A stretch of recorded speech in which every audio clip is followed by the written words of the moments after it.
Okay, the tart has been baked and cooled.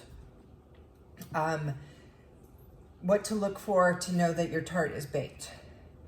The crust is going to shrink away from the tart pan. I think you guys can see that. And just when you look on the edges, you can see that there's a little bit of space between the tart dough and the pan. And so it shrunk away. There's nice color. And when you look at the almond cream, it's fully set, it's puffed up, browned, and baked. Again, there's raw egg in the almond cream, so you do want to make sure that's baked entirely and not left soft in the middle of your tart.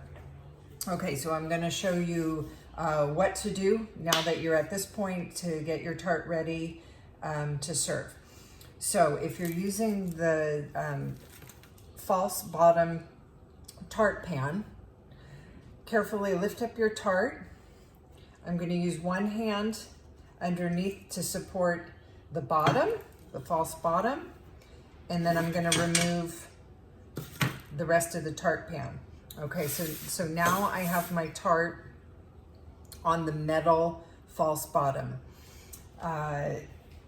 Have your serving dish or plate or cake stand or whatever you're going to put your tart on, large enough to hopefully a flat surface that will accommodate the entire tart.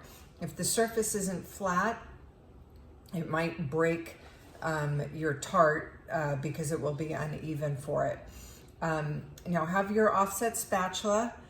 You can slip the offset spatula in between the metal bottom and the tart. As you slide it around, it should easily slide around, which indicates that the bottom of the crust is entirely baked. If it were not sliding around, the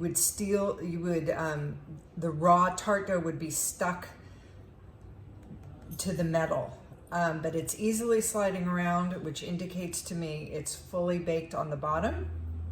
So I'm gonna set this down here like so, and then just hold on to the bottom metal plate and gently slide it out so my tart is on my cake plate.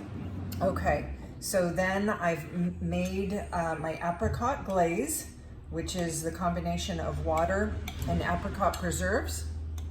I heated it up in the microwave until it boiled, so it's still pourable, but it's very thick. It's not watery, but it's not as thick as preserves.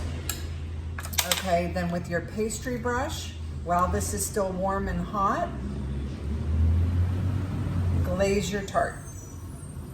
Now what this does is it gives it a little added color, it gives a nice shine, and most importantly, it protects the fruit.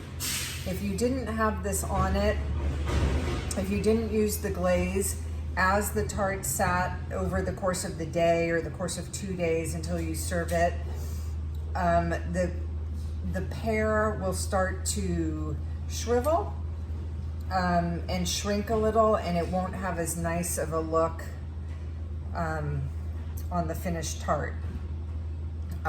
So, like I said, a couple of things. It works as aesthetically, it gives a nice shine. I get it all over the crust, everywhere. Adds a little bit of flavor, some nice color, and protection for the fruit. Get that off of there. Okay, tart is done.